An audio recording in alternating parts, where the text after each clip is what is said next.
Jadi anak itu dipukul sama orang Jepang sampai mukanya bonyok.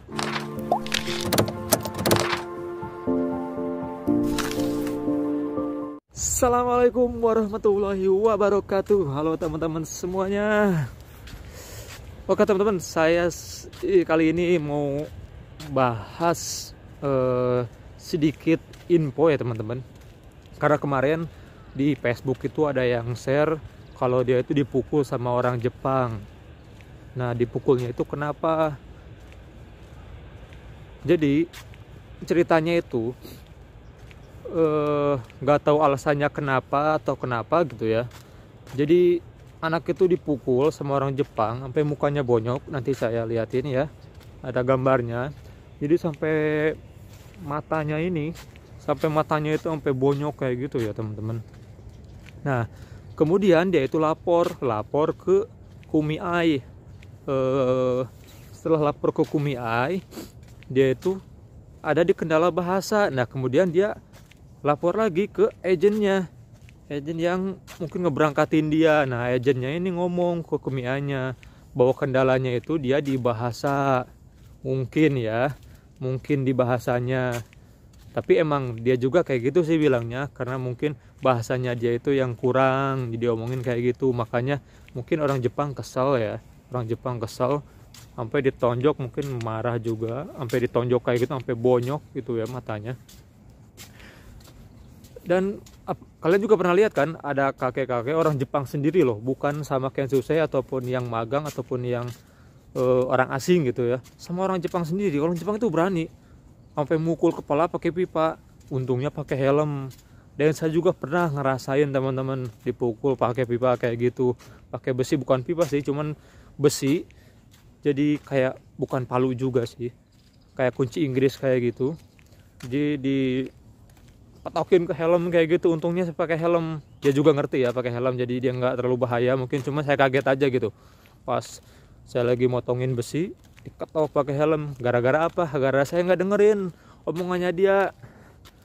Disuruh pakai tatakan biar mesin pemotongnya nggak rusak, sama nggak bahaya juga ke badan kita, karena itu kan banyak serpihannya kayak gitu ya, banyak serpihan besinya. Jadi takutnya kena mata. Kalau misalkan nggak pakai tatakan, ntar si besinya itu mantul gitu loh. Ntar si besinya terbang kalau nggak pakai tatakan. Jadi kan besi dipotong dua, ntar yang satunya kalau misalnya nggak dipegang bahaya gitu. Makanya harus pakai tatakan kiri kanannya. Saya kan kaget tuh, saya nggak dengar karena berisik. Saya digetok, petak, pakai itu bahaya kata dia. Oh iya. Saya juga kaget. Dianya marah tuh, mukanya sampai merah kayak itu kan. Saya langsung minta maaf tadi nggak kedengeran. Saya nggak kedengeran karena berisik. Pakai itu, hati-hati, bahaya. Banyak orang Jepang orang yang punya kaisan juga kan. Saya kan disitu vendornya gitu, buat masangin instalasi listriknya. Pas motong pipa, digetok juga kepala saya teman-teman. Jadi ya buat teman-teman, jadi bahasa itu nomor satu ya teman-teman. Kalian belum bisa bahasa Jepang pun, kalian sejago apapun pekerjaan kalian, tapi kalau bahasa kalian ya amburadul, ya tetap aja. Jadi bahasa itu paling penting ya teman-teman. Tapi ada juga yang bahasanya udah bagus, udah H4, karena mungkin anaknya manja, baru sehari kerja udah minta pulang. Jadi ya harus dipersiapkan semuanya, bukan main bahasa sih, fisik, mental juga teman-teman. Karena mungkin mental anak manja di Indonesianya, datang ke Jepang disuruh-suruh ini itu, mentang-mentang dia bahasanya udah bagus, dia nggak mau digitu-gituin, disuruh-suruh kayak itu. Kan datang kita ke sini niatnya buat apa kalian?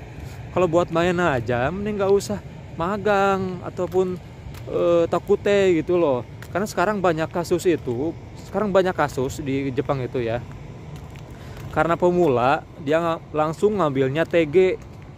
Nah, kan TG itu skill worker ya teman-teman. Jadi udah punya keahlian, udah punya skill.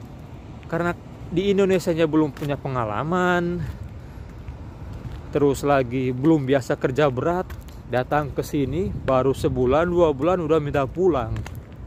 Nah, itu yang paling bahaya, jadi mencemarkan nama baik Indonesia.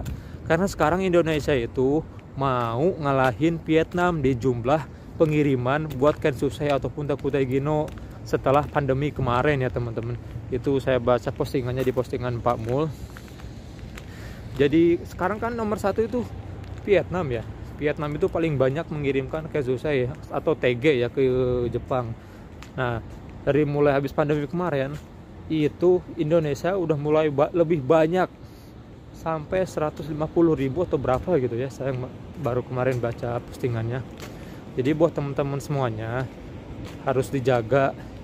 Pertama, jaga kesehatan karena di Jepang itu 4 musim. Yang kedua, bahasa itu paling penting di sini. Orang Jepang lebih menghargai bahasa Jepang daripada kalian bisa bahasa Inggris atau apa, tapi dia kalau kalian nggak bisa bahasa Jepang di sini kalian nggak bisa ngapa-ngapain. Dan siapkan juga fisik sama mental. Konnichiwa. Fisik sama mental kalian. Percuma kalian bisa bahasa Jepang tapi mental kalian mental tempe ya, baru disuruh-suruh sedikit baru dibentak-bentak udah pengen pulang ya. Itulah teman-teman, hidup itu keras, jadi harus berjuang. Apapun itu tetap semangat, jaga kesehatan. Oke teman-teman, sampai di sini dulu. Jangan lupa di like, share, komen, dan di subscribe channel Denny Rusakarios.